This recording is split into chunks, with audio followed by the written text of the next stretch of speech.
Welcome to গ্রামীণ store video tutorials. এই ভিডিওতে আমরা মোস্টলি ডিসকাস করব কিভাবে আপনি আপনার ইনভয়েসটা তৈরি করবেন, কিভাবে বিলিং বানাবেন। চলুন শুরু করা যাক। প্রথমে আমরা লগ ইন করবো আমাদের একটা অ্যাকাউন্টে। তো ফার্স্ট অফ অল আমি একটা অ্যাকাউন্টে লগ ইন করছি যেখানে আমার অলরেডি কিছু ডেটা আছে।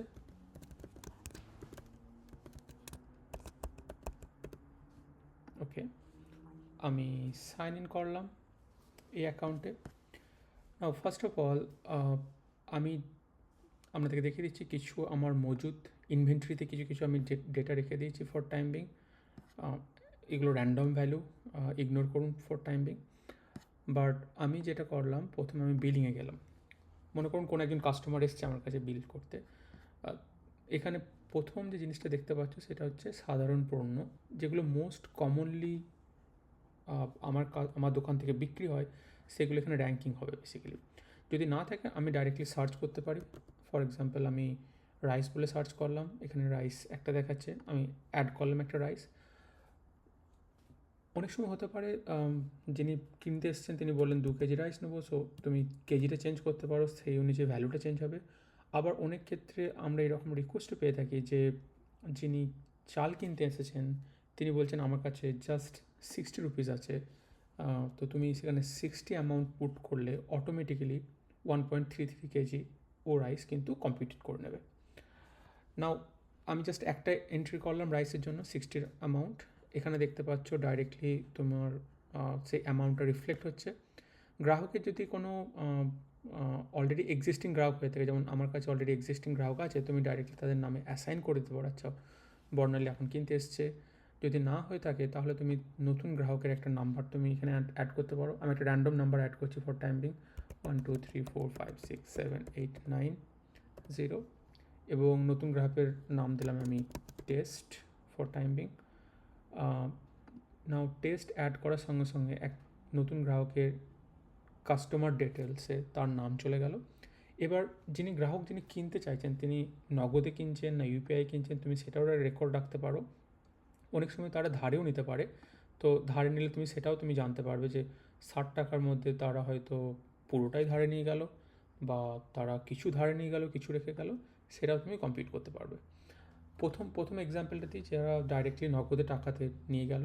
ধরো ফর এক্সাম্পল সে রাইস নিয়েছে 60 টাকার, আমি আশীর্বাদ আটা দিলাম ফর টাইমিং তাকে একটা, টোটাল হলো 350 রুপিস। আমি যখন এখানে চার্জ করব তখন ও একটা ইনভয়েস তৈরি করবে ওই টেস্ট ইউজারের এগেনস্টে, এবং তিনি তাকে ডাইরেক্টলি তুমি হোয়াটসঅ্যাপে তাকে ইনভয়েসটা পাঠাতে পারো, অথবা তুমি থ্রু ব্লুটুথ প্রিন্টারের মাধ্যমে তুমি সেটা প্রিন্ট করতে পারো।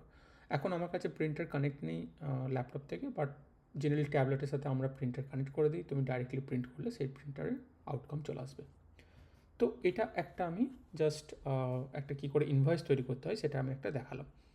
নাও আরেকটা আমি ইনভয়েস, এবার তুমি যে জিনিসটা দেখতে পাবে সেটা বিলিংয়ের পর তুমি যে কোনো সময় তুমি যদি ইনভয়েস সেকশন চালান সেকশনে যাও, তুমি সেই ইনভয়েসটা সবসময় দেখতে পাবে। যেমন জাস্ট নাও আমি অগস্টের 1 তারিখে এই ইনভয়েসটা বানিয়েছি, সেই ইনভয়েসটা তুমি সবসময় এখানে দেখতে পাবে। তো আজকের ডেলি যা যা ইনভয়েস আছে সেখানে সব কিছু এখানে রেকর্ড হতে থাকবে। এনি টাইম তুমি এখানে ক্লিক করে তুমি দেখতে পারো যে কী কী ইনভয়েসে কী কী প্রোডাক্ট ছিল, তার ডিটেলস সব কিছু এখানে অলরেডি ক্যাপচার থাকবে। এনি টাইম তুমি সেটা অ্যাক্সেস করতে পারো। আবার তুমি এখানে দেখতে পাচ্ছ সাপ্তাহিক, মাসিক সব কিছু ডিটেলসে তোমার একটা একটা ডিটেলস এখানে চলে আসবে। তুমি সেখান থেকেও তুমি আগের সপ্তাহের বা আগের মাসের সমস্ত কিছু ডিটেলস জানতে পারো। না, একটা ইম্পর্টেন্ট জিনিস তুমি দেখতে পাচ্ছ, মাসিকে গিয়েছিলাম আমি, শুধু এই মাসের ইনফরমেশন দেখতে পাচ্ছি, কারণ এটা জাস্ট অগস্ট মাসকে রিপ্রেজেন্ট করছে, এটা লাস্ট 1 উইকের ডেটা রিপ্রেজেন্ট করছে, সেই জন্য আমি অগস্ট এবং জুলাই দুটো ডেটাই দেখতে পাচ্ছি। এবার যাওয়া যাক বিলিংয়ে, আরও কিছু ডিটেলস আমি দিতে চাই। ফর এক্সাম্পল মনে করো কেউ আমার কাছে ডিম নিতে এসছে, আমি ডিমে গেলাম, ফর এক্সাম্পল তিনি 10টা ডিম নিলেন, আমি আরেকটা আশীর্বাদ আটা আরেকটা তাকে দিলাম ফর টাইম বিং। এবার সেই ব্যক্তি ফর এক্সাম্পল মনে করুন চার্লি এসেছে, বলল 350 টাকার মধ্যে সে আমাকে 200 টাকা দেবে, বাকি টাকাটা ধারে নেবে। তাহলে সে এখন দিচ্ছে আমাকে 200 টাকা, তাহলে আমি এটা রেকর্ড করলাম। সো 200 টাকা খাতায় যোগ হয়ে গেছে 150 টাকা, তার মানে হচ্ছে 150 টাকা সে এখন আমার কাছ থেকে ধারে নিয়ে যাচ্ছে। আমি এই ক্ষেত্রে যখন রেকর্ড করব ধারের ক্ষেত্রে, তখন আমার কাছে ম্যান্ডেটারি এই কে জিনিসটা নিচ্ছে সে কিন্তু তার নামটা অবশ্যই আসতে হবে। আমি যদি এখানে না দিই তাহলে তুমি দেখতে পাচ্ছ ধার রেকর্ড করার অপশানটা এখন ডিসেবল। তার কারণ ধারের ক্ষেত্রে আমরা অবশ্যই কাস্টমারের নাম সেটাকে আমরা চুজ করব। ওকে, তো আমি চার্লির নাম এখানে অ্যাড করলাম, ধারে নিয়েছেন 350 টাকা, আমি এটা রেকর্ড করলাম। তো চার্লি বেসিক্যালি 350 টাকার মধ্যে 200 টাকা পেড করেছে, 150 রুপিস ধারে আছে। এটা আমার বিলটা তৈরি হয়ে গেল। নাও আমি যখন আমার ড্যাশবোর্ডে যাব তখন তুমি এখানে পরিষ্কার দেখতে পাবে যে আমার বকেয়া পেমেন্ট মানে আমার মার্কেটে কত টাকা পড়ে আছে সেটা আমি এখান থেকে দেখতে পাবো। তাহলে আমি দেখতে পাচ্ছি এখন মোটামুটি 500 টাকা পড়ে আছে, কিন্তু কারা আছে সেটা জানার জন্য আমি ইমিডিয়েটলি যে কোনো সময় আমার কাস্টমার সেকশন গ্রাহকের কাছে গেলে আমি দেখতে পাবো কার কাছে কত টাকা পড়ে আছে। জাস্ট নাও আমি চার্লি 150 টাকা চার্লির কাছ থেকে পাবো, আগের বিল থেকে বর্ণালী এবং দয়াময়ের কাছ থেকে আমি 10 টাকা এবং 290 টাকা পাবো। মনে করুন চার্লি অলরেডি আপনাকে 150 টাকার মধ্যে 100 টাকা কোনো সময় দিয়ে দিয়েছে থ্রু গুগল পে আর হোয়াট এভার, তখন তুমি এখানে সেটা আপডেট করতে পারো। সো এনি টাইম যদি কোনো অ্যামাউন্ট দিয়ে থাকে তুমি পেমেন্ট সেটাকে রেকর্ড করে নিতে পারো। এখন তাহলে চার্লির কাছ থেকে পাবো মাত্র 50 টাকা, ওভারঅল আমার মার্কেটে পড়ে আছে 355 টাকা। এনি টাইম তুমি এই ইনফরমেশানগুলো কাস্টমারের যে ডিটেলস সেখান থেকে তুমি সবসময় পেয়ে যাবে, এবং এটা এখানকার যে আপডেট সেই সিমিলার আপডেট তোমার ড্যাশবোর্ডও রিফ্লেক্ট হতে থাকবে। তো এটা গেল আমাদের ইনভয়েস এবং বিলিংয়ের ব্যাপারটা। যেহেতু এর সম্পর্কে কথা বলছি আরেকটা জিনিস আমরা বলে দিই, এখানে তুমি দেখতে পাচ্ছ একটা স্টক কম আছে, তার মানে আমার কোনো একটা প্রোডাক্ট যেটা আমি লিমিট সেট করে রেখেছি তার থেকে কমে গেছে, সেটা আমি ইমিডিয়েটলি ডিসকভার করতে পারবো। আমি যদি আমার মজুতে যাই, ইনভেন্টরিতে যাই, এখানে একটা ইয়েলো কালারের প্যাক আমি দেখতে পাচ্ছি, তার মানে হচ্ছে আশীর্বাদ আটা আমি বলে রেখেছিলাম, আমি একটা লোয়ার লিমিট সেট করে রেখেছিলাম। আমি যদি এখানে এডিটে যাই আমি দেখতে পাচ্ছি ন্যূনতম হচ্ছে 10, আমার যদি স্টক 10-এর থেকে কখনও কমে যায় তখন আমাকে নোটিফাই করবে, এবং সেটাই আমাকে নোটিফাই করছে রাইট নাও।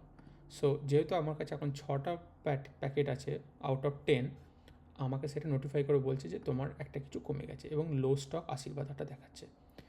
এই ক্ষেত্রে একটা ইন্টারেস্টিং জিনিস আছে, সেটা হচ্ছে আমি কোনো সময় নেক্সট টাইম যদি বিলিং করতে যাই, কোনো একজন কাস্টমার এসছে আমার কাছে, তাকে যদি আমি মোর দ্যান 6, কারণ আমার কাছে 6টাই প্যাকেট আছে, আমি যদি 10টা প্যাকেট দিই ও কখনোই 10টা অ্যাকসেপ্ট করবে না, ও ম্যাক্সিমাম 6টা স্টকে আছে সেটাই ও ম্যাক্সিমাম দিতে পারে।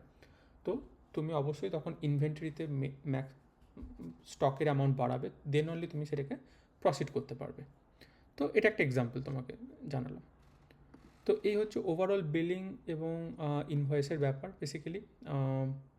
কোনো কোশ্চেন থাকলে তুমি আমাদেরকে ফিডব্যাক ফর্মে গিয়ে আস্ক করতে পারো, কোনো রকম কোশ্চেন থাকলে আমরা তোমাকে সেই ব্যাপার নিয়ে ফলো আপ করবো।